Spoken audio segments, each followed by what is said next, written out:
sultanat historique des Comores dans l'ensemble de l'espace swahili, en jeu et force dans cet espace. Dr Bouran, s'il vous plaît.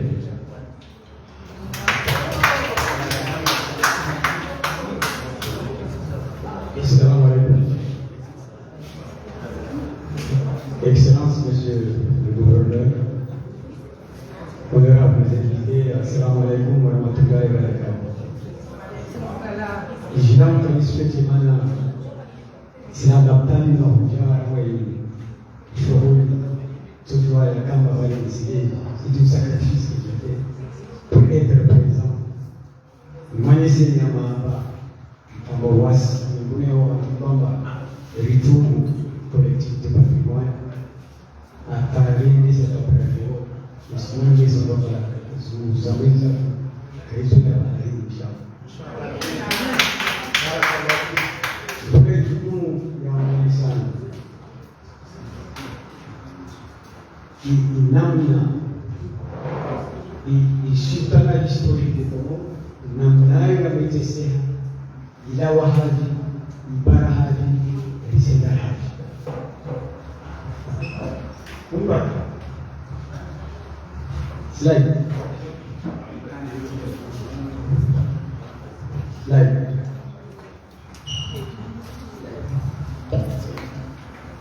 les flèches que vous voyez là, ce sont les migrants qui sont venus au Congo.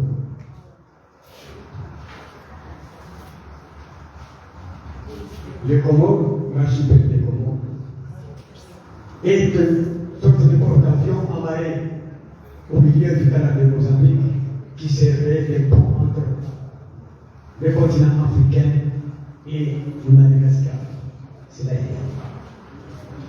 Depuis le XIIe siècle, l'installation définitive de l'islam sunnite et de l'islamite, les arrivées massives des groupes islamisés et d'ici de la côte africaine, venus vraisemblablement de Kinoa, d'Adramonte et de Yémen accompagnés de leurs esclaves, s'allièrent aux autochtones par des mariages, fondent des clans, des sultanats et dominèrent les chefferies traditionnelles. Ils favorisèrent l'établissement et l'expansion de la religion musulmane. Les alliances politico et matrimoniales des chefs locaux avec des arabo-musulmans et chiraziens entraînèrent un changement de l'organisation politique et la création des sultanats qui respectèrent néanmoins à l'organisation sociale matrilinéaire Mjawaché existante. Les sultans qui régnaient au Comores avec les cités-États transformées en Médina à partir du XVe siècle font construire de nombreux paliers avec des portes monumentales sculptées, des mosquées, des places publiques, des fortifications et des tombes pyramidales en année. L'intégration des Comores au monde swahili. Le brassage de peuples 7e et 8e siècle. L'un bantou métallurgiste matrilinéaire et l'autre arabo-musulman commerçant ont donné naissance à une civilisation, la civilisation swahili. Et comme disait Chalibé, c'est une civilisation de type créole-islamo-bantou, à substratum bantou, métissé d'éléments orientaux. Selon Chalibé, au 8e, 10e siècle, l'intégration des Comores et de Madagascar à cette époque de vie de relations Mrodewa à Wili, Mbachiré à la Grande Comore, Vieux-Sima à Anjouan, Dembéni à Mayotte, Iroto à Madagascar, dans la sphère swahili est due à la prospérité de ce point d'échange à une époque d'expansion économique. Parlant de cette intégration dans cette sphère swahili, la civilisation portée par les vents et les courants marins a contribué dès le deuxième siècle de notre ère à une migration austronésienne en Afrique orientale. Cette civilisation swahili ancienne, élaborée très tôt sur les côtes de la Somalie et des îles Lamu, s'est étendue assez rapidement à la côte tanzanienne et au Congo. 1 ou 2 siècles après, elle vient fertiliser les côtes de Madagascar et de Mozambique. Plusieurs écrits montrent que l'archipel des Comores est connu des navigateurs arabes qui seraient l'océan Indien depuis la haute antiquité.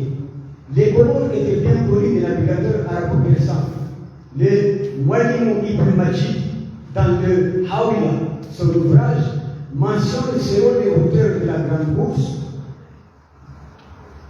les coordonnées de la Grande Comore, d'Anjouan, de Mouili, et Mayotte était considéré comme étant Maout. Pourquoi? Parce que les bateaux qui allaient à Mayotte se cassaient la figure à cause des récifs. C'est là. Avant le 6e siècle, un commerce s'était instauré entre l'Afrique de l'Est et l'archipel. Il serait à l'origine des premières villes. Après la période pré-islamique, Swahili archaïque, la société comorienne a évolué suite à diverses migrations des arabo-musulmans. Elle commençait à embrasser la nouvelle organisation sociale introduite. Elle devenait des Mafani. Cette période Fani porte aussi un autre nom, la période villageoise. Entre le XIIe et le XVIe siècle, plusieurs vagues des arabo-musulmans qualifiés de chinaziens se sont installés au Comores durant l'époque classique et considérés comme étant le civilisateur qui a introduit l'Islam arabe et l'islam. À titre d'exemple, vous avez la création de sultanat au niveau de la Grande Comore de Tomba, Badjini, Izanga, Washiri, Boudé, Mitsangouli, Hamahane, Bankou et Bambao. Et en juin, c'est Tomoni jusqu'à 1792, puis Mitsangouli, de 1792 à 1909 et de Mayotte. Mise en place du sultanat au Comores. Au XVIIIe siècle, la ville a déjà pris sa physionomie de la Médina actuelle. Le tissu urbain est caractérisé par la forte densité des habitations séparées par des ruelles étroites, parfois à pèlerinage de 1 mètre. Elles sont par endroits aménagées en passage de fer selon l'Amérique. En circulant sur ces ruelles étroites, on a la sensation d'être dans un labyrinthe. Sur le plan architectural, des maisons en pisé ou en argile étaient presque situées non loin du littoral ou des cours d'eau. À partir du XIIe siècle, des constructions en pierre apparaissent. Ce sont surtout les mosquées qui seront encore les premiers à subir les premières modifications. La généralisation des pierres se fera tardivement au XVe siècle. À titre d'exemple, en juin, Fali Othman, dit Kalishichoukou, a construit la première maison en pierre à Domoni en 1274. Il s'agit du palais Mpangan. Je vais vous présenter au niveau de cette slide la Médina de Moroni. Je n'ai choisi que des photos parce que je n'avais pas eu le temps de tout préparer. Vous avez le fameux Karawé et vous avez la mosquée qui est construite au XVe siècle. Et vous avez le portique de Roumouzadi qui a été construite en 1888. Slide. Médina Tizanga, vous avez l'allée qui va jusqu'en haut. Au niveau de la Médina de Tizanga, c'est le Guérizan. Et puis aussi, vous avez les membres, c'est-à-dire la place publique, qui reflète en quelque sorte la tradition socialo-comorienne depuis longtemps. Slide. Médina d'Ikoni, vous avez le palais Capridio et vous avez le Siri Wabwana. Le Siri Wabwana, vous avez deux lobes et tout autour, vous avez en quelque sorte la sculpture en forme de dentelle. Slide. Médina de Soudjini, vous avez le Golbada Salama. Qu'est-ce que le Golbada Salama? C'est-à-dire que c'est une porte spéciale destinée pour les militaires. Quand ils vont au combat, ils passent par là. Pourquoi? Parce qu'en bas de ces portes-là, vous avez des institutions magico-religieuses qui portent bonheur aux soldats, qui vont, en fait de compte, se batailler, et au retour, ils vont passer sur cette même porte-là. C'est pour ça qu'on l'appelle Gobala Salama. Et puis, si vous avez la toiture terrasse de la mosquée, c'est une très ancienne mosquée, et jusqu'à maintenant, on a pu garder sa structure. C'est là. Maintenant, de Tomoni, vous avez le fameux palais d'Ozoumé et de Tomoni, Ozoumé de Tomoni. Vous savez que l'Ozoumé de Motamoutou, c'est presque le même plan de Ozoumé de Tomoni, ce qui reflète que les architectes qui ont été utilisés, ils ont été utilisés par la même famille pour venir s'installer ici. Vous avez le fameux mosquée, la mosquée exercielle de Tomoni, qui porte deux miracles. Sur ces deux miracles, vous avez le premier miracle, qui est un miracle archaïque, c'est orienté vers la Palestine. Vous avez le deuxième miracle, qui est ceci, c'est orienté vers la Mecque. C'est là. Vous avez la Médina de Moussamoudou, vous le savez, c'est pas la peine que je vous le présente. C'est là. Force et arrangé. Vous les voyez. Le palais Ouzoumbé de Moussamoudou a été construit au 25e siècle depuis 16e siècle. Vous savez que Moussamoudou, la construction en dur de la ville de Moussamoudou, de Médina de Moussamoudou, de la vieille ville de Moussamoudou, c'est à partir de 1782.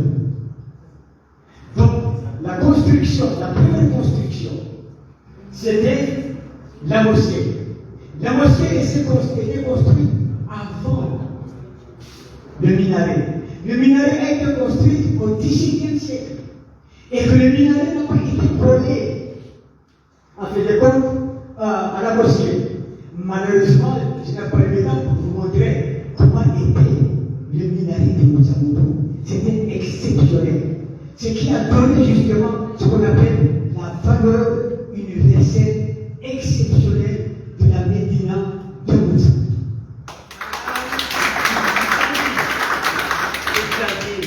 Deuxièmement, le souci des sultans voulant protéger leur population, il faudrait, pour se défendre contre la razzia malgache, ils ont construit ce qu'on appelle le rempart. Donc, il y a le rempart de Moussamoudou, où actuellement il y en a des quelques banques qui restent.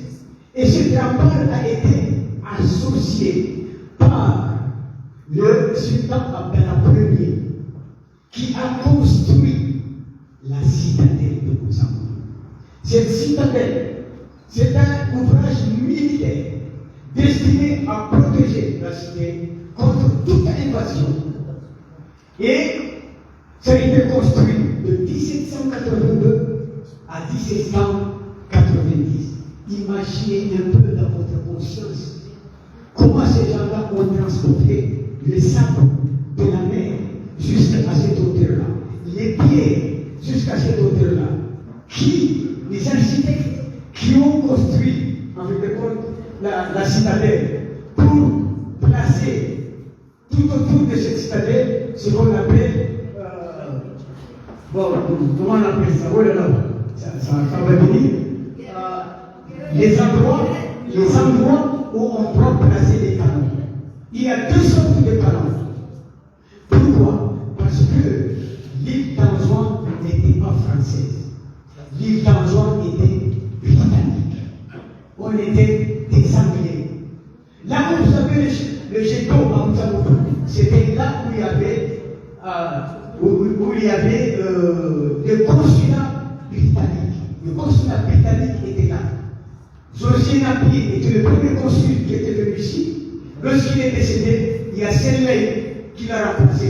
Senley, c'est un plantier qui est à Bobouri, vous irez à Bobouri, vous verrez toutes les maisons. Donc, Moussamoudou, c'est grâce à ces canons. Et les canons qui ont été livrés par les Anglais portent la couronne britannique au-dessus de ce canon. Si vous irez là-bas, vous pouvez le voir. Alors, comment, après la première, a-t-il pu convaincre les Français afin de doter la citadelle des canons français? C'est parce que en France, à l'arrivée de l'empereur Bonaparte, les Français, les Parisiens, n'aimaient pas Bonaparte. Bonaparte vient d'où? Vient de la Corse, qui est devenu l'empereur. Donc il faudrait quoi? Il faudrait l'éliminer. Ils ont préparé ce qu'on appelle la machine infernale. Mais ils ont raté le coup. Ils ont raté le coup. Et qu'est-ce qui s'est passé? L'empereur Bonaparte a profité de cette occasion-là pour, en fait de compte, déporter les Jacobins. Les Jacobins qui étaient déportés vers le Seychelles. Mais les Seychellois ont dit ils sont beaucoup nombreux, il faut envoyer ça en juin. Et Abdallah a dit que non, on ne les accueille pas tant qu'on n'a pas de canons. C'est pour ça que vous avez des canons français qui sont à la citadelle. Sirène. Force, Gazeta, depuis le Xe siècle, a créé une civilisation arabo-islamique fondée sur le commerce. Le paysage urbain de la Médina est né à cette époque. Donc, le fait urbain est ancien, nettement précolonial. Les échanges commerciaux à partir du XVIe siècle ont établi un premier réseau urbain et l'accroissement rapide de la population depuis la colonisation a étoffé l'ensemble des Mjini les plus importants. Dizaines de bouts. L'héritage architectural de Comores est essentiellement lié au développement des sultanats, lesquels se sont succédés sur les îles de Zouani et de l'Asia à partir du XIIIe siècle. La forme d'organisation urbaine stratifiée en quartiers, hiérarchisés et dépendant de domination ruraux assurant leur subsistance relève du modèle issu des cités-États d'origine arabe. À l'intérieur de la cité se trouvent de nombreux palais, domaines percés et habitations en pierre basalte, dont les façades austères et dépouillées rappellent les grandes maisons de l'âme du Kenya et de Zanzibar en Tanzanie. Ils se renforcent par le muraille dressé à la hâte à partir du XVIIIe siècle pour résister aux évasions malgaches qui limitent les fuites dans les espaces. Nous avons les mêmes structures urbanistiques, composées de plusieurs biens et attributs au sein de Médina, mais chaque Médina a sa spécificité, ce qui nous a donné cette force dans cet espace swahili en adoptant les mêmes techniques de construction, la chaux, le sable, le miel et le bois. Tout est solide et dans de l'art et dans des corail appelés bichio. Dernière slide. Conclusion. Les sultanats historiques de Comores sont une partie intégrante de leur géoculturelle swahili. Toutes les données scientifiques disponibles, que ce soit en archéologie, en histoire et dans le domaine du patrimoine culturel, dans toute sa diversité, montrent une forte similarité, mais sans pour autant mettre de côté les spécificités distinctives entre la côte swahili et le sultanat historique de Comores. C'est une histoire partagée en cours de laquelle ces deux composants de l'ère géoculturelle swahili sont en relation depuis le début du processus du peuplement des îles Comores et c'est là jusqu'à nos jours. Je vous remercie.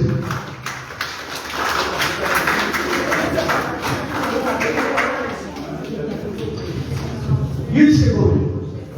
Pour les femmes, quand on a construit les paliers, les poutres, le solide, ce sont les femmes qui s'en chargent. Les femmes savent toutes les plantes qui luttent contre les vermines.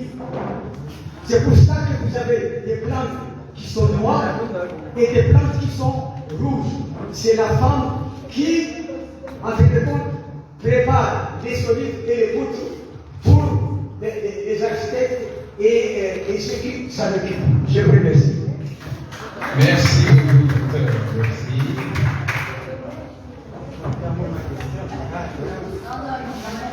En attendant que le suivant s'apprête, nous allons ouvrir une série de questions, 3 maximum.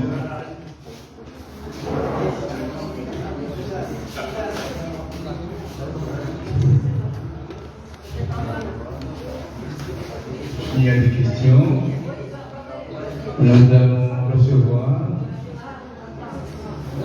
maximum de questions en attendant que le second intervenant puisse être prêt.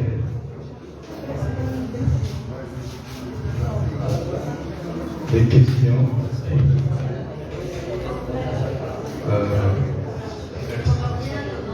Je prends une liste et puis après je donne. C'est pas rapide, c'est noté.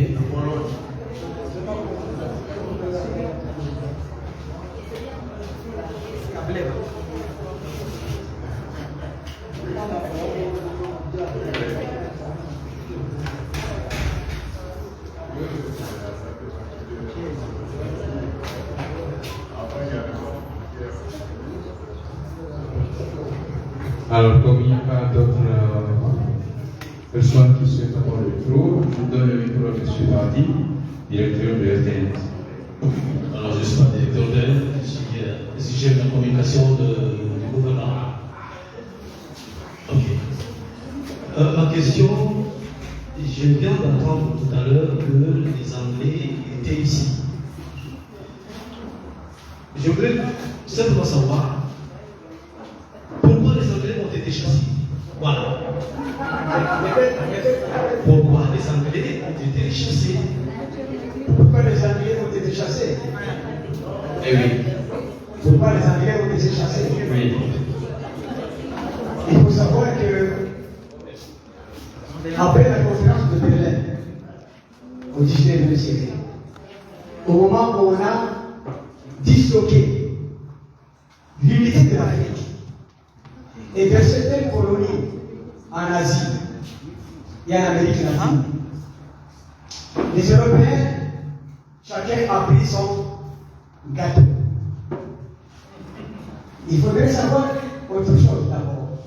C'est que, après la bataille de Trafalgar, entre l'Angleterre et la France a été battue. L'Angleterre a récupéré toutes ses colonies. Vous avez l'île Maurice, vous avez l'île Bourbon, vous avez Madagascar, une partie de Madagascar a été récupérée. Donc, après la conférence de Berlin, ils se sont mis d'accord. La France a voulu avoir un point d'appui au niveau de l'océan Indien. Donc, il a choisi Madagascar et l'archipel de Comores. Après la révolte des esclaves, des Anglais ont été déportés. Ceux qui devraient continuer le sultanat, ils étaient déportés. Vous savez, le sultan révolutionnaire, c'est Dorfman. Vous avez le général Abdelrahman. Vous avez le prince Salim. Ils étaient déportés en Nouvelle-Calédonie. Donc, qu'a fait le représentant de la France ici? C'est qu'il avait la même mise partout. Pourquoi? Parce que, avec l'archipel des Comores, la France avait sa même mise en 1841 à Mayotte, et puis en juin, Wéli et la Grande Comore, c'est en 1886 que la France a implanté le protectorat. Comment? Qui a aidé la France à mettre en place le protectorat? C'est le sultan Sidoman. Le premier Comorien à avoir été décerné la médaille de la Légion d'honneur avec les services rendus à la France. Il avait une femme à Mayotte. Il avait une femme en juin. Il avait épousé Djumbe Fatima. Et elle avait une femme à la guerre Comore, la fille de Brésil. Et c'est grâce à lui que la France a pu. Et avec la prise de Baldé, parce que Abdallah III, le père de l'économie capitaliste au Comores, c'est Abdallah III. Abdallah III avait refusé catégoriquement l'installation de résidents. On l'a imposé par la force de baïonnette. Moussamoudou a été investi. Moussamoudou a été bombardé. La citadelle a été bombardée. Donc Abdallah III a dit non, je dois me soumettre, sinon ma population va mourir. C'est à partir de là qu'il a obligé de signer les départs des Anglais et la début des Français. Je vous remercie. Merci beaucoup. Il y a une avant-dernière intervention de la part des participants. Et je donne le micro à M. l'ambassadeur Amélie Medji. Monsieur le Président Mazon, je voulais quand même vous demander quelque chose que je trouve important. Parce qu'en tant que membre du conseil des sages des jeunes du patrimoine, je me sens un peu touché du fait qu'on n'a pas pu parler ni de l'étoile d'Anjouan, ni du Chionani. Je crois que ça devrait être important aussi dans ton intervention. Et si possible, de nous en parler un petit peu. Merci. Il faut savoir que parce que je n'aime pas qu'on m'appelle docteur. Je suis enseignant, ça fait 45 ans. J'ai enseigné école primaire, collège, lycée, université. Et je ne sais pas tout. D'où vient le mot chinois? Pourquoi c'est rouge?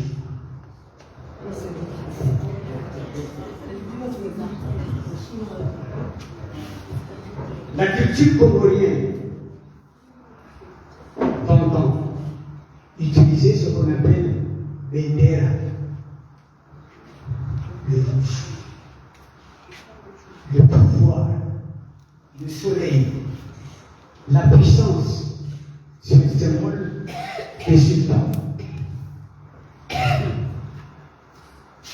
Le Chioman vient de ce qu'on appelle Romane.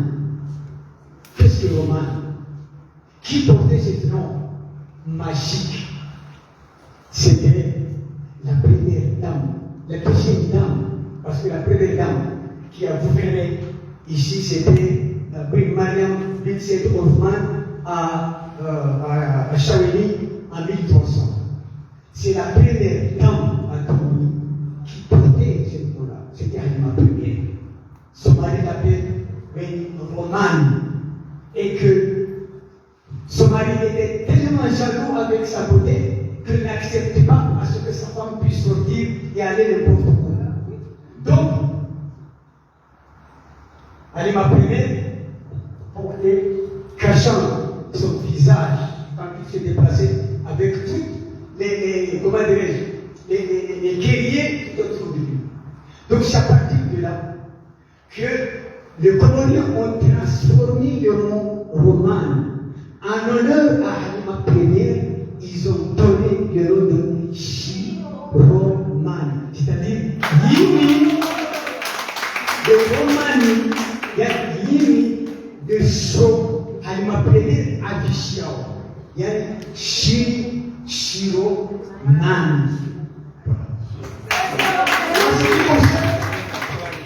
La médaille. L'étoile d'Anjou. À l'intérieur de cette cercle, il y a quoi? Vous avez la main. Oui ou non? Et vous avez croissant. Il est ici. Il est ici. Il y a Halima premier à un qui est à contaminer les lois, à continuer à jouer nos yes. Yassine ya monvale, kapasi aya za Quran kais monvale. Bimana yakaregwa ile hiziantu yakafakulwa ezafanywa terapi ya nzwa wala kabulunga haki ya mwenyewe izo naifanya vous avez vu le résultat. Famarikabu ya Yeshua gerezani leo anaitetea marikabu yunobyo na mapirati ijaivolewa nzwani vanoho. Le sultan adiriki zingawanazo waja wahafadhi wangereza wao ataviri marikabu yangina yezawarega donc ngereza aruwamba c'est le seul pays civilisé. C'est Johanna. C'est Johanna. Donc il est hidaya ya Mngereza alifanyia yasha confiskewa na wazungu washafanya maono lazima waitoe. Je vous remercie.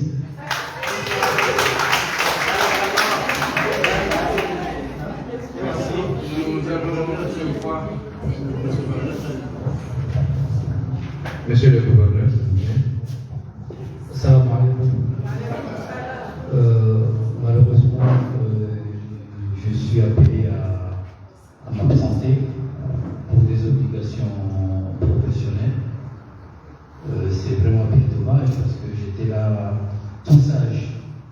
Je ne le suis pas tout le temps, hein, mais j'étais sage comme un élève qui suivait un cours.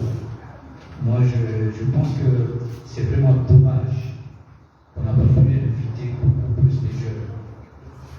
Parce que ce cours que vient de nous faire Dr Kouran, à qui je demande toutes mes excuses. Parce que là, il m'a fait tout de suite une reproche. Pourquoi il est malade et que j'étais son médecin. Je peux le voir. Donc il est obligé de partir à l'extérieur. Mais je pense que après ces 2 jours, nous devons revoir comment pérenniser cette culture. Et j'ai proposé, et je prends l'engagement à Madame Oumati, de faire de Darinadia une palais de culture. C'est un palais de culture. Parce que surtout, nous les politiques, c'est de préparer justement la relève. Faire confiance à cette jeunesse. Mais cette jeunesse ne sera jamais active si elle ne connaît pas ses origines. C'est pourquoi je le disais à ce conseiller que parmi notre fierté ici au Comores, c'est le bon vivre ensemble. Et ce bon vivre ensemble vient de notre histoire commune. Aujourd'hui, s'il y a une tolérance entre les Comores et la Tanzanie, surtout aux Zanzibar, c'est par cette histoire commune. Donc pour que nos jeunes puissent effectivement pas seulement chercher à nous succéder, donc souhaiter très rapidement notre disparition, mais nous devons leur laisser ce legs précieux qu'est notre culture. Malheureusement, j'aurais aimé rester toute la journée, et pour mes obligations professionnelles, le protocole m'appelle, nous avons des rendez-vous à midi, et je dois pas vous quitter le parti, tout en espérant être là demain encore avec vous. Je vous remercie. Et avant de laisser le micro, j'aimerais dire à tous les jeunes qui sont là que M. Kouran, Dr Kouran, c'est un exemple vivant de réussite. Il est parti de l'enseignage primaire au doctorat. C'est cette volonté de réussir qui doit vous animer. Donc, M. Kouran, merci. Et je vais surtout prendre un cours sur les chiromanies. nous avons notre faiblesse envers les femmes. Je vous remercie de votre attention. Merci, monsieur le gouverneur. Plus de temps, je m'excuse. Nous allons passer à la seconde intervention qui va porter le titre de richesse et diversité des sites de l'ensemble de l'archipel des Comores.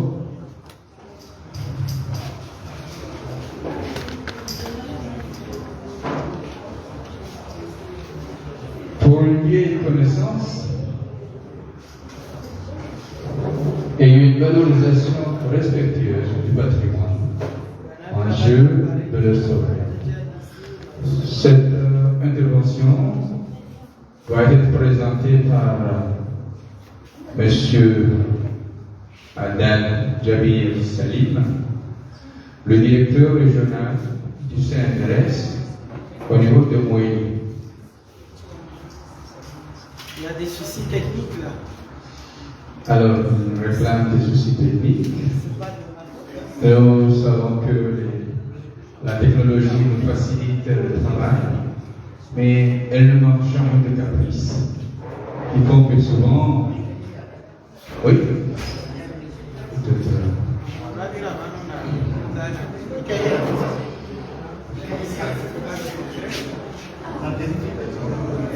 La technologie, je disais, elle facilite le travail, mais elle est souvent capricieuse. Et nous devons nous adapter, parce que souvent, elle agit indépendamment de notre volonté.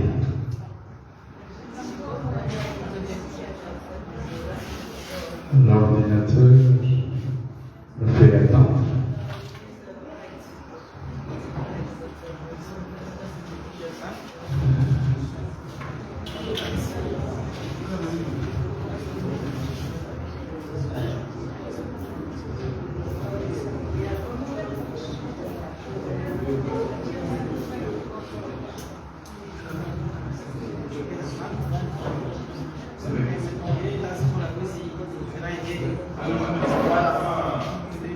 Enfin, nous allons procéder maintenant à l'intervention de M. Adan Salim Zabi, historien, chercheur du CNRS et directeur régional du Centre national de procédures scientifiques à Moïse.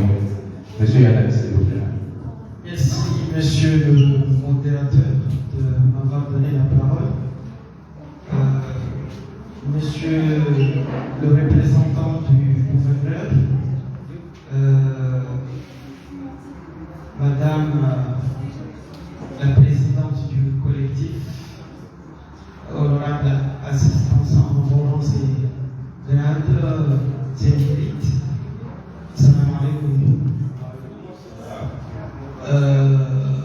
Je vais vous présenter rapidement une thématique complexe, à savoir richesse et diversité des sites de l'ensemble de l'archipel des Comores pour une valeur de connaissance et une valorisation respectueuse du patrimoine en jeu de sauvegarde. On a vu tout à l'heure les illustrations du doyen. Donc, je vais faire un commentaire. Donc, je ne vais pas reprendre ce qui a été déjà présenté. On a vu les photos, on a vu les datations, la chronologie. Mais on va plutôt évoluer dans le cadre du management du patrimoine durable et de voir la valeur, que ce soit économique,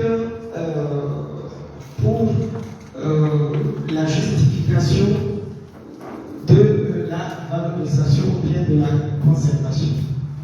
Voilà, donc le plan, premièrement, on va présenter le texte de justification, deuxièmement, les questionnements, troisièmement, le management du patrimoine durable, la durabilité, culture d'évaluation communautaire, le cadre légal et la conclusion. Voilà. Donc,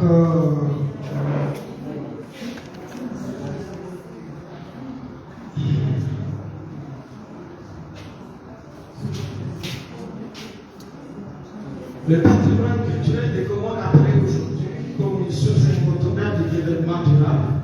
L'État comorien vise l'éducation de qualité au patrimoine, l'économie du patrimoine, exemple le tourisme culturel pour supprimer la pauvreté, au nom des ambitions politiques en Union des Comores, comme le plan comorien émergent de l'Union des Comores, la loi numéro 20-00 par du 29 décembre 2020, ODD1, ODD4, et puis il y a en 1979 la création du CDS, mais avec peu de moyens pour assurer convenablement la conservation des statuts culturels du patrimoine des Comores. C'est en 2006 que la création du collectif du patrimoine des Comores relance le débat sur la valorisation du patrimoine en voie de dégradation. Un travail important, c'est le rapport de la mission de Joseph Energy et Pierre Blondel en 2008 qui a posé le diagnostic architectural des biens culturels du sultanat historique des Comores pour les perspectives du classement au patrimoine mondial de l'UNESCO. Donc, à partir de là, en 2009, il y a des travaux, des financements qui ont été obtenus grâce à cette mission. Donc tout a commencé par ce travail de référence qui a permis justement de mettre en lumière l'intérêt du patrimoine culturel des Comores. Donc maintenant, en termes de questionnement, comment peut-on renforcer le management économique des sites et biens culturels du sultanat historique des Comores? Comment le financement mobilisé pourrait-il contribuer à la création des emplois décents et des activités de la conservation durable des biens culturels?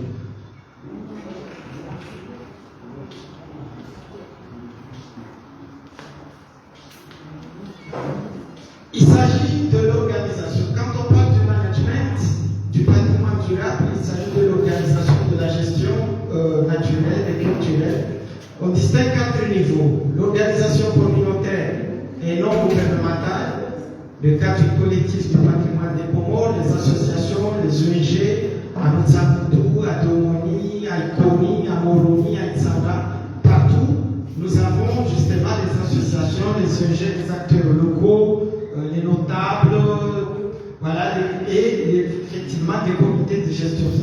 Deuxième niveau d'organisation, nous avons l'organisation institutionnelle, les ministères, le CNRS, Direction générale des arts et de la culture, les antennes CNRS en juin et mai, Direction régionale de la culture. Troisième niveau, la valorisation économique. Quand on parle du tourisme, nous devons comprendre que ça c'est de la valorisation, parce qu'on ne peut pas faire du tourisme quand on n'a pas du patrimoine. Donc, le tourisme, c'est la valorisation économique de l'héritage culturel et du patrimoine naturel. Donc, c'est là où entre en jeu la Direction générale du tourisme, les acteurs sectoriels, les hôteliers, les restaurateurs, etc. Et puis les musées, les galeries d'art, les producteurs de films, les structures de femmes et de jeunes qui peuvent en profiter justement en termes de valorisation. Il y a aussi le quatrième niveau qui est fondamental, les partenaires techniques et financiers, l'UNESCO, l'ICOMOS, Coopération française, CISCO, OIT, PNUD, etc., qui appuient et accompagnent justement la valorisation à travers la conservation. Nous avons maintenant une analyse interne, parce qu'on parle de management, donc il faut passer par la méthode de SWOT, c'est-à-dire il faut voir les forces, les faiblesses, les opportunités, les menaces en termes de. Voilà. Donc en termes de force, d'après ce que nous avons vu à travers la première projection, on a vu une diversité du patrimoine culturel dans les îles de l'archipel des Comores. architecture sultanesque de Paris, architecture militaire, on a vu la citadelle, tout ce qui va avec les canons.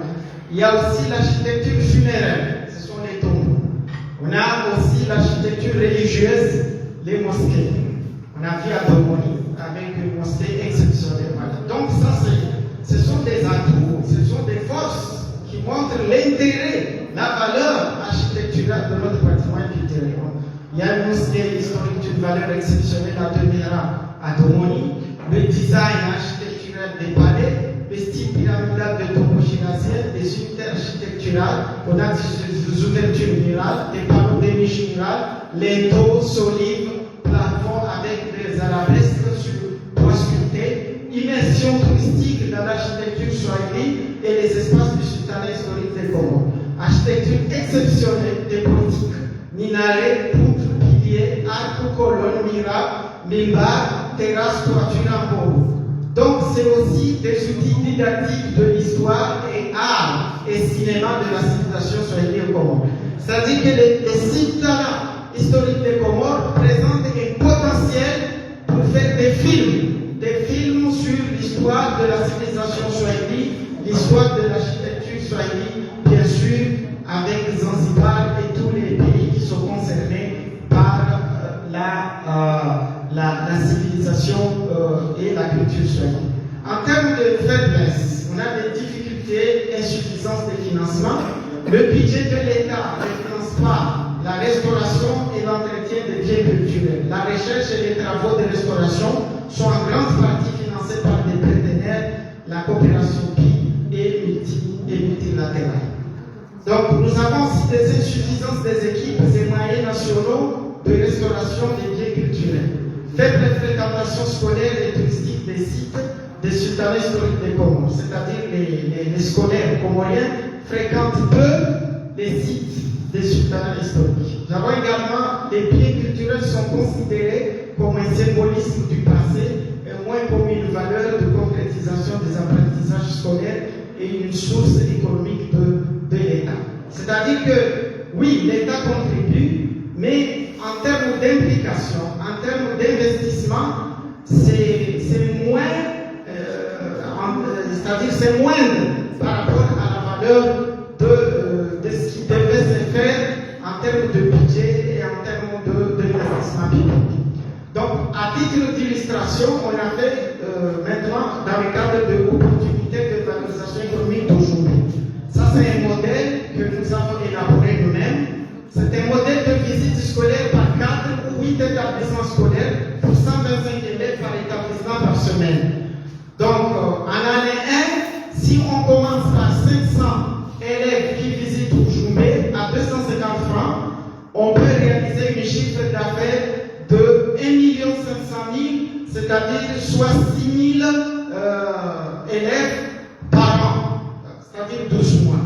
L'année 2, si on tape sur l'indicateur de 1000 scolaires qui visitent Oujoumbé, même à raison de 250, on fait une recette mensuelle de 250 000 et 3 millions de francs comoriens en une année. Donc, c'est pour vous donner ce scénario prévisionnel pour montrer que Oujoumbé, c'est de l'or. Oujoumbé, comme tous les patrimoines des Comores, les visites scolaires, les visites touristiques présentent une source de financement importante si on négocie avec les établissements scolaires, on négocie avec les acteurs et les décideurs de l'éducation que tous les élèves doivent visiter nos monuments. Ça peut créer du travail, ça peut créer de l'argent, ça peut faire beaucoup de choses en termes de ressources. Donc les menaces, nous avons les démolitions illicites des biens culturels, urbanisation incontrôlée des pressions foncières, catastrophes naturelles et changements climatiques, représentation passéiste des sites et biens culturels du sultanat historique des Comores pour certaines personnes qui pensent qu'il faut détruire les sultanats pour construire des maisons en ciment, en béton, en verre, mais ils ne réalisent pas la valeur de de ces monuments. Il y a aussi le retard du processus de classement au patrimoine mondial de l'UNESCO constitue effectivement une menace en termes de conservation. Donc maintenant, en termes de durabilité et culture d'évaluation communautaire, il faudrait impliquer au maximum les communautés. Si on fait une conservation, ça doit être par une appropriation inclusive, participative des femmes. Voilà, ça c'est important. Une économie du patrimoine intégrée dans une chaîne de valeurs. C'est-à-dire, on a des monuments, on a également des souvenirs. Lorsqu'on va visiter ces monuments, alors c'est l'artisanat, et puis c'est la pâtisserie, c'est tout ce qui est gastronomie traditionnelle, locale. Ça peut, la sculpture, ça peut accompagner effectivement ces savoir-faire traditionnels. Il y a aussi, on peut faire des partenariats gagnant-gagnant pour l'écotourisme locaux et des opérateurs privés pour valoriser les sites historiques des Congo. Donc il y a une question de territorialité, de patrimoine et de communauté qui suscite évidemment une synergie. En termes d'évaluation, l'impact ou bien de contribution, d'attribution des projets, des programmes et surtout en termes d'économie mixte. Donc c'est une approche culturelle de l'économie du patrimoine. Voilà. Donc maintenant on voit les textes. Le décret du 11 janvier 1979 qui est à l'origine de la création du CNDS qui a été amendé et amélioré en 2000. Il y a le décret sur le parc national de Mouili, les aires protégées. Il y a la loi numéro 18055 concernant les aires protégées, c'est dans le cadre des écosystèmes, MARA, c'est-à-dire le patrimoine culturel et naturel des Comores. Et puis, on a surtout la loi numéro 20-033 par arrêté du 29 décembre 2020 portant protection du patrimoine national, culturel et naturel de l'Union des Comores, promulgué par le décret numéro 21-013 PR du 16 février 2021. C'est-à-dire qu'il est strictement puni par la loi comorienne le fait de détruire un monument ancien, un monument classé, un monument de valeur historique. On peut être arrêté et jugé par le système judiciaire comorien. Donc, en conclusion, la conservation du patrimoine culturel dépend étroitement de la vision économique de valorisation. Ce constat est partagé par le collectif du patrimoine et le CNRS. Les travaux de Suzanne Hirschi et Pierre Blondel constituent une base incontournable de la connaissance du sultanat historique des Comores. C'est dire que le collectif du patrimoine des Comores a nettement contribué à la promotion internationale des biens culturels du sultanat historique des Comores. Pour arriver à cette fin, l'État comorien a la responsabilité d'élaborer un plan de financement des sites et biens culturels du sultanat historique pour le classement au patrimoine mondial de l'UNESCO. Une perte est un manque à gagner de plusieurs millions de francs-comoriens et des emplois pour des femmes et des jeunes. En définitive, la valeur patrimoniale supporte une valeur économique pour le développement durable des Comores. Je vous remercie.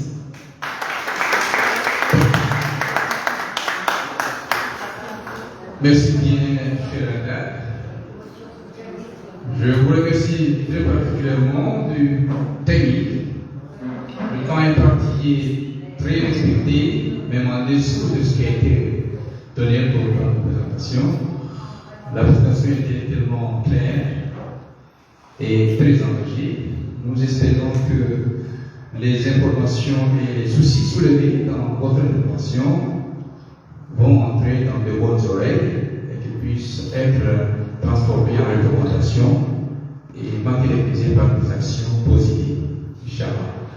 À présent, nous allons ouvrir la série de questions ou des interventions, contributions.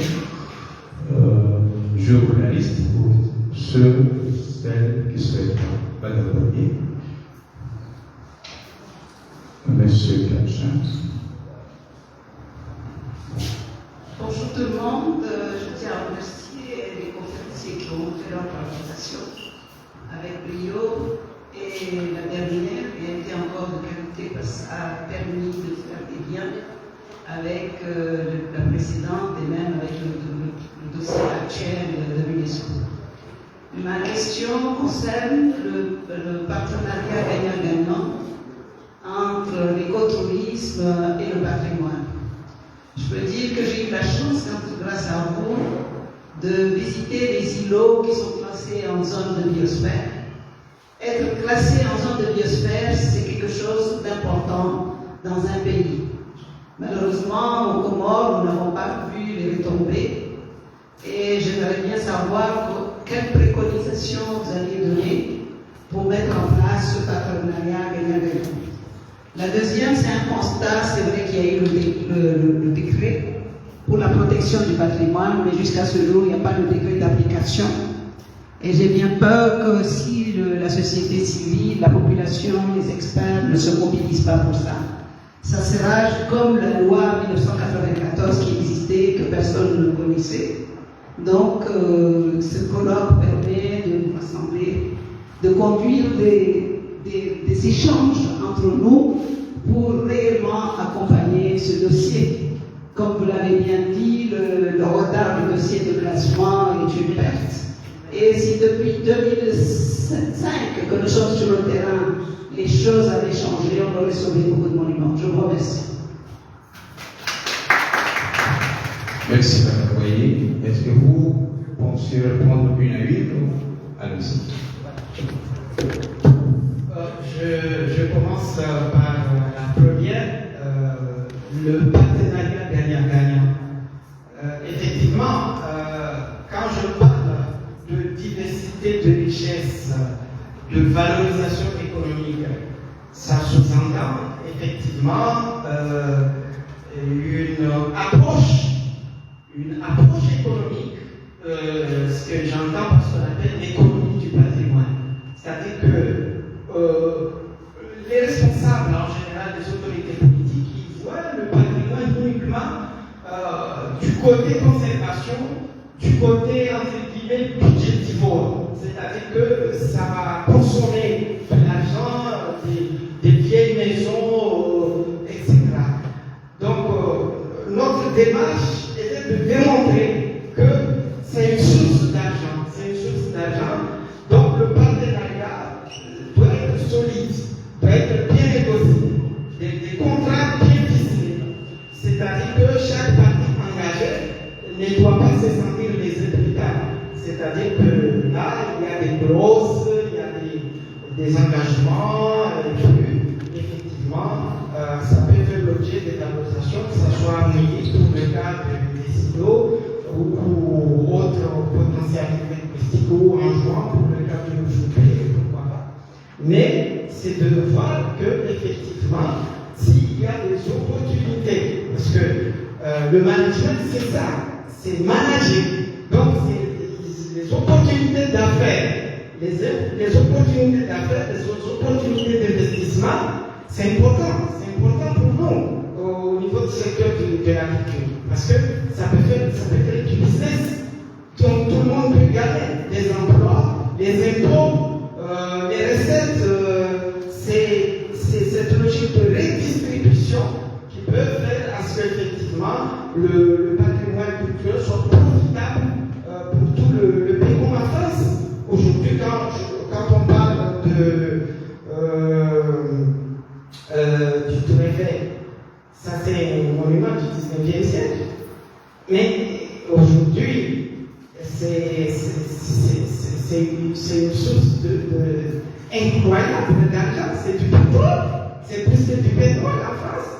Donc c'est dire finalement que l'assimilation que j'ai faite sur les 250, vous avez vu que ça nous a amené à 3 millions de francs comoriens si on tape sur un indicateur de 1000 élèves.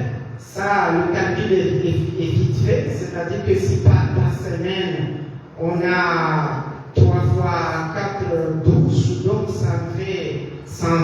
Donc c'est-à-dire que si on a 3 classes de 40 fois 3 fois 4, 12, c'est 120. C'est-à-dire dans une semaine, on a facilement les 125, c'est-à-dire que la prévision et vraiment je l'ai calculé au possible, c'est-à-dire que c'est possible.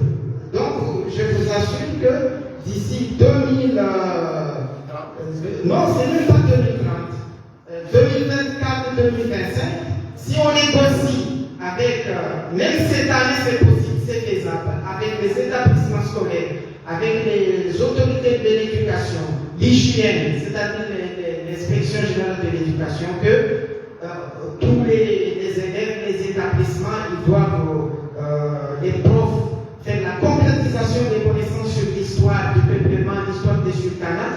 Il faut visiter nos sites historiques. Si c'est recommandé par l'État, avec ça, je pense que déjà aujourd'hui peut faire des recettes facilement. Voilà. Bon, la deuxième question, c'était sur les. Voilà, c'est la non-application. Excusez-moi, madame. La non-application des textes du cadre légal. Vous savez que c'est compliqué parce que les procédures juridiques, voilà, l'appareil judiciaire, tout ça, c'est très compliqué. Texte d'application. Mais au moins, nous avons la loi qui a été votée par le représentant du peuple, et puis on a le décret de promulgation, c'est-à-dire que le chef de l'État a promulgué la loi.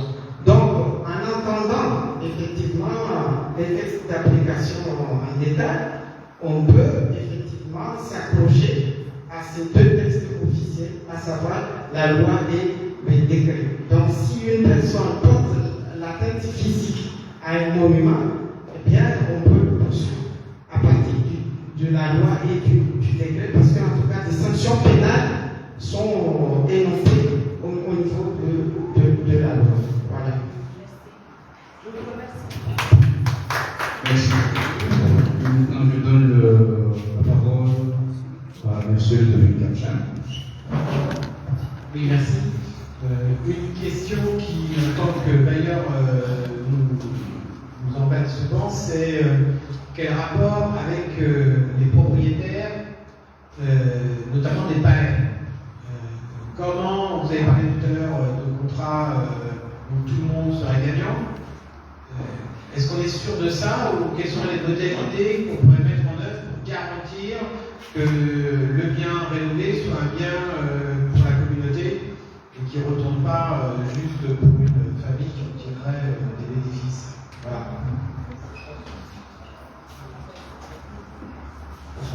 Merci, M. Public.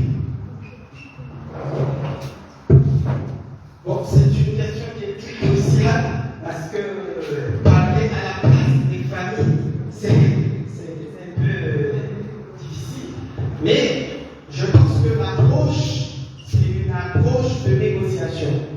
C'est-à-dire que certainement, il y a des compromis à faire.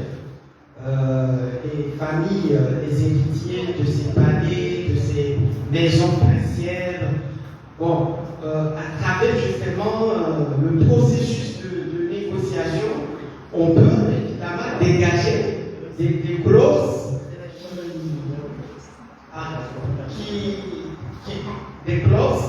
qui garantissent justement les investissements, le retour aussi des investissements et la redistribution du côté de la communauté, du côté aussi des privés. Il est clair que quand il y a des intérêts, il y a toujours des enjeux, ça c'est clair. Il y a toujours des tractations. Mais l'objectif c'est quoi? L'objectif c'est de sauver, c'est de sauvegarder, c'est de protéger et au final valoriser. Tout le monde a besoin de ces résultats, tout le monde a besoin de ces retombées. Donc si les familles détentrices de ces monuments et gardiens de ce patrimoine acceptent ce principe de valorisation, je pense qu'elle sera partie prenante à la formalisation, évidemment, des intérêts qui peuvent évidemment découler. Donc, je pense que s'il y a une phase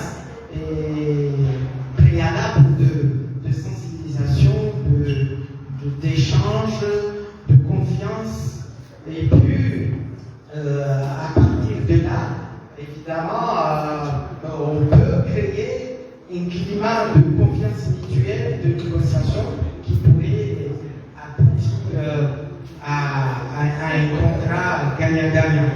Par contre, si on se focalise sur l'approche, disons, d'expropriation ou bien l'approche par la force, ça risque de créer des tensions, ça risque de créer de la méfiance. Voilà. Par contre, la négociation, les échanges, en fait, ça permettra, évidemment, sous la direction des structures compétentes dans le secteur du patrimoine, comme le collectif du patrimoine, le CNRS, la direction de la culture, et bien sûr avec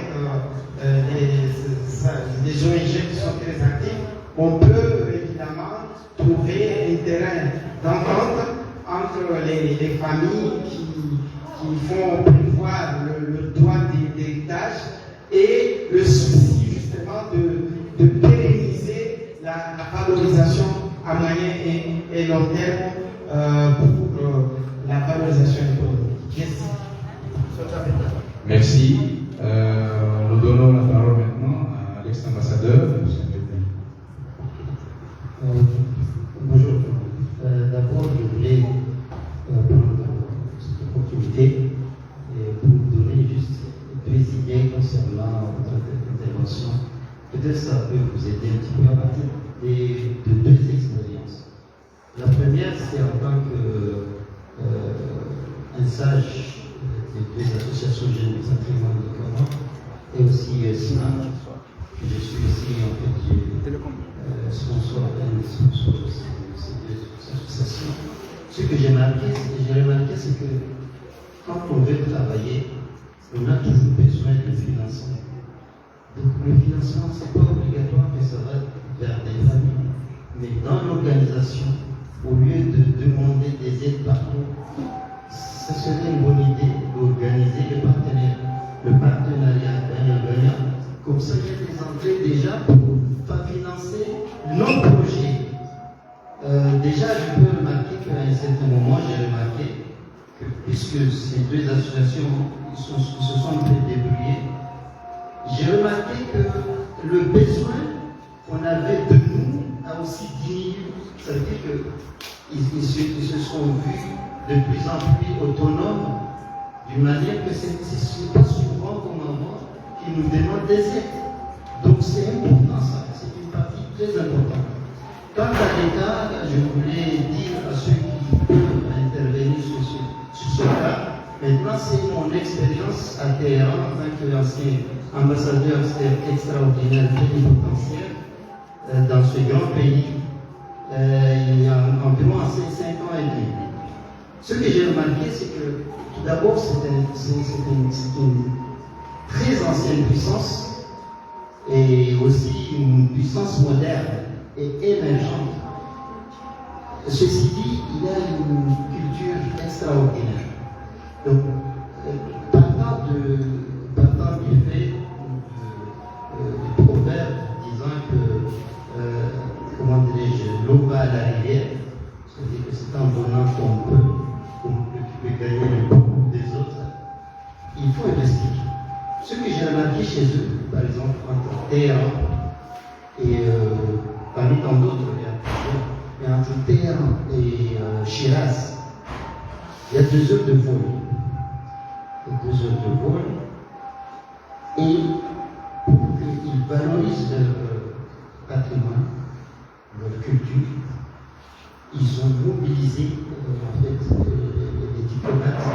En fait, le corps diplomate de Téhéran, c'est environ 150 ambassadeurs du monde entier. Ce n'est pas ce que vous voyez dans les médias. La réalité, c'est que c'est très actif là-bas. 150 couples en plus, parce qu'ils invitaient aussi nos femmes. 150 couples d'ambassadeurs, ils payent tout pour nous amener là-bas, par avion, des hôtels, tout ça là, pour aller visiter. Pour 2 raisons.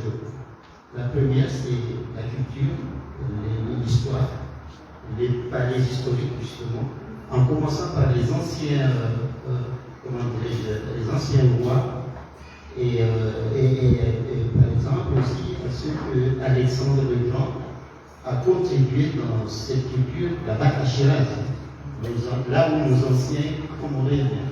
Donc, et là aussi, il y avait une autre démonstration, à part le tourisme, pour qu'ils gagnent beaucoup. Il y avait aussi leur démonstration de force, parce que vous montrez leurs usines militaires, de toutes les qualités.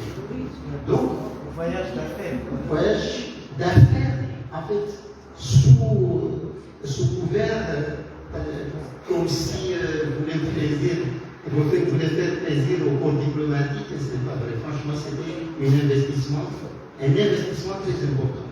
Parce que c'est en voyant qu'on peut désirer exactement. Mais ce que je veux dire, c'est que dépenser, c'était pas pour rien. C'est pour ramener beaucoup. Parce que le rapport dans nos pays incite les touristes à aller visiter le pays. Il y a le tourisme médical, il y a aussi le tourisme culturel, il y a le tourisme historique, il y a aussi le tourisme militaire, si tu veux. Donc, moi, je trouve que le partenariat gagnant-gagnant, en fait, l'investissement de l'État dans les affaires du patrimoine, c'est très important. Parce que c'est eux les premiers à récolter les retombées. Parce qu'avant de venir à la citadelle, il faut passer par Moroni, il faut passer par l'aéroport d'Anjouan, il faut aller dans nos hôtels, y compris par exemple cet hôtel. Là, il y a l'économie qui va fonctionner. Du coup, quand même, il faut les convaincre à investir dans le patrimoine et dans le site historique. Voilà. Merci beaucoup, c'était une très belle contribution. À présent, je vais donner la parole à Dr. Myriam. Dr. Myriam, the floor is yours now. All right, assalamu alaikum. Maybe you want me to speak in Kiswahili? Do people understand Kiswahili? Yes. Okay, thank you. Okay, uzoefu wa Zanzibar, nyumba zimegawika katika makundi. Kuna zile ambazo watu wamerithi kutoka kwa wazazi wao, lakini kuna zile ambazo ni za serikali, wamekodishwa na serikali. Kwa hiyo ambayo umerithi kwa mzazi wako, hufukuzwi au hutolewi. Unaambiwa itengeneze kama una uwezo, au unaonyeshwa investors wanaletwa kwako, unazungumza nao kama unapenda uhame, alafu unauza kifupi, alafu au unakubaliana share, alafu unaondoka. Lakini ya serikali kuna wakati unakuwa una option sana, unaambiwa unapewa pesa kidogo ukarent sehemu nyingine, alafu nyumba inatengenezwa na pengine inabadilishwa matumizi, lakini hufukuzwi. Unapewa options tofauti za kufanya mpaka na wewe uko umeridhika. Na kama ulikuwa ni mpangaji wa muda mrefu, ndio kabisa hawakutoi, wanajaribu kuzungumza na wewe na wanakuambia jinsi gani hii nyumba ina madhara ikiendelea kubomoka. Then unakuwa mpaka dakika za mwisho unakubali. Lakini tumewahi pia kufanya miradi kutoka kwenye jumuiya yetu. Kuna nyumba ambazo wanaishi watu wengi na zilikuwa mbovu na zina hatari za kuanguka. Kwa hiyo tulitafuta mradi, tukazitengeneza, watu wakahama, tukatengeneza, tulipomaliza kutengeneza wakarudi. Kwa hiyo kwa sababu mji mkongwe bado unatakiwa uwe una watu ambao wanaishi, wanajamii. Kwa hiyo hiyo ndio uzoefu wangu. Asante.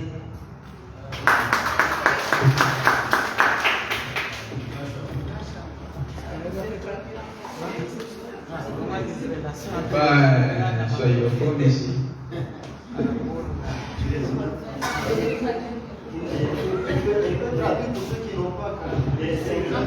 Bon, assalamu alaikum. Elle a juste expliqué qu'il y a des maisons où, comment dire, ça vient de tes parents, que tu as eu tout ça grâce à tes parents.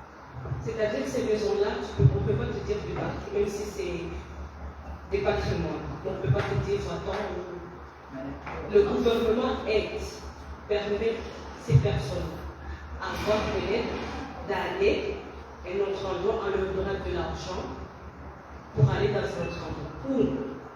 Ils peuvent leur demander, est-ce que vous pouvez faire en sorte que ces patrimoines existent toujours? Si vous n'avez pas les moyens de construire ces maisons et de les garder bien comme ils sont, vous pouvez partir. Mais si vous avez les moyens, vous pouvez rester.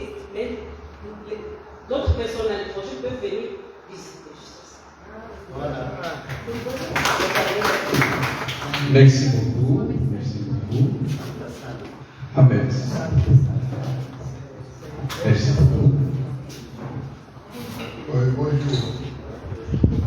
Moi, ce que je voulais rajouter, c'est que, en fait, le problème de la vieille ville de Zanzibar, parce que je n'aime pas utiliser le mot Stone Town, c'est pas la vieille ville de Zanzibar, c'est pas une Stone Town. Stone Town, c'est une utilisation erronée, comme la Médina ici. Parce que dans la vieille ville, il y avait aussi des maisons qui ont été construites avec la terre battue et avec les toits en feuilles de cocotier. Donc ça n'a jamais été Stone Town. Je pense que le mot Stone Town, il a été inventé. Ici, aujourd'hui, on parle du 15-16 octobre pour la sauvegarde du patrimoine de l'Artois et quelques de Comores. À Zanzibar, c'était au mois de décembre 1992, lors de la conférence internationale, où, pour la première fois, le gouvernement de Zanzibar avait fait venir tous les intellectuels zanzibaris qui étaient à l'extérieur, et ils ont réfléchi parce qu'à ce moment-là, les immeubles commençaient à s'écrouler. Pourquoi? Parce que les propriétaires de ces immeubles, la plupart ont été chassés après la Révolution en 1964. Et il y a eu des squatters, des gens qui sont venus de la campagne ou ailleurs, et ils ne savaient pas qu'ils n'avaient pas de moyens pour les entretenir. Et jusqu'à aujourd'hui, certaines maisons sont habitées par des squatters. Il faut négocier avec ces squatters pour pouvoir avoir soit un appartement ou une maison. Donc en 1972, c'était le départ pour la restauration de la vieille ville. Et j'espère que c'est pareil à partir d'aujourd'hui. Peut-être qu'on va aller à l'avant, comme ce qui s'est passé à Zanzibar. Donc actuellement, il y a des immeubles qui s'écroulent encore à Zanzibar, mais on se demande pourquoi le gouvernement ne les donne pas ou ne les rend pas à leurs propriétaires. Parce que les propriétaires qui sont en Oman ou ailleurs, ils ont les moyens pour les restaurer. Mais pour l'instant, il y a un blocage au niveau politique, parce que c'est des gens qui ont été renversés avec la révolution. Donc, c'était juste pour donner vous donner des informations complémentaires par rapport à ce que vient de dire Dr Maya. Voilà.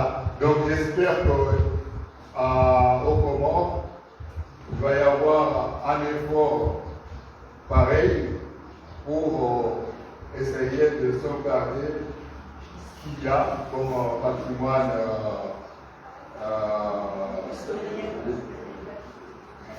oui. Mais aussi, je pense que le gouvernement comorien, et je le souhaite, qu'il soutienne cet effort de pouvoir inscrire le patrimoine comorien à l'UNESCO.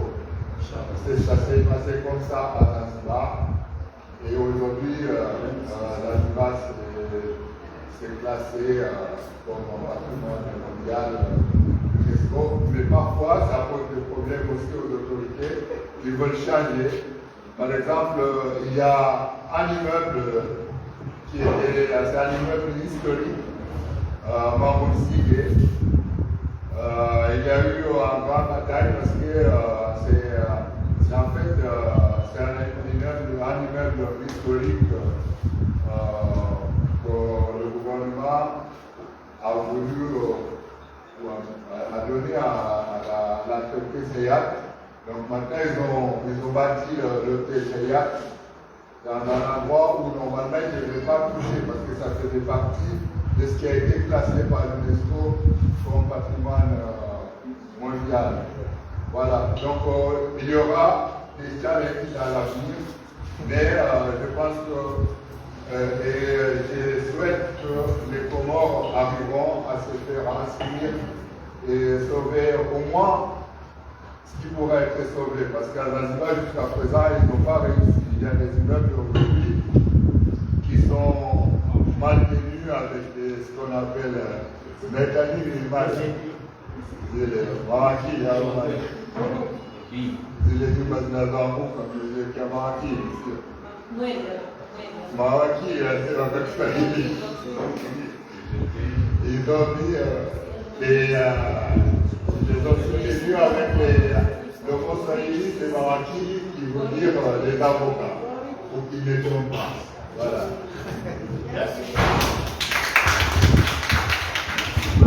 Asante sana. À présent, nous allons maintenant passer la parole à la présidente fondatrice, Madame Boyer, de nous présenter son thème.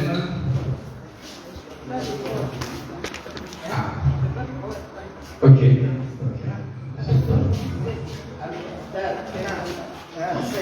Nous allons écouter Madame Boyer qui va nous présenter un bilan de presque 10 ans d'engagement dans la restauration du palais de Jouer. Madame.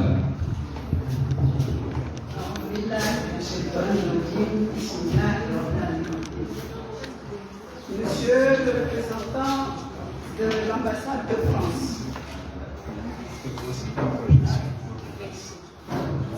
La projection, on est passé. Comme il n'y a pas de projection, il y a une face. Face. Alors, elle est bien comme ça.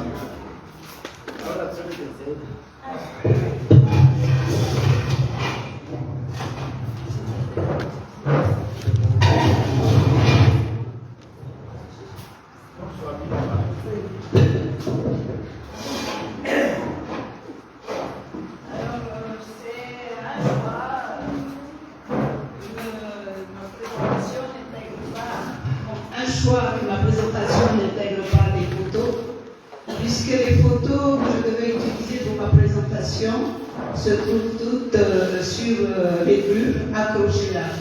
Donc je pense que après vous pourriez continuer à visiter l'expo et sincèrement je vous invite de regarder les photos attentivement, de voir le parcours que nous avons eu.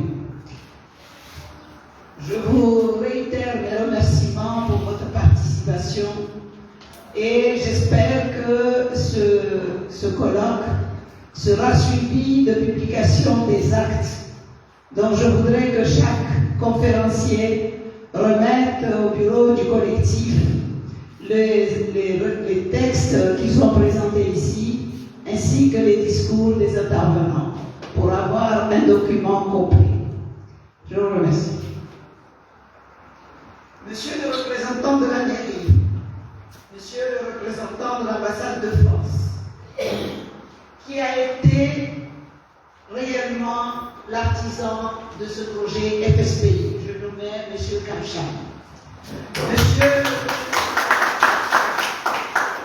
Monsieur le représentant du CNDRS, Monsieur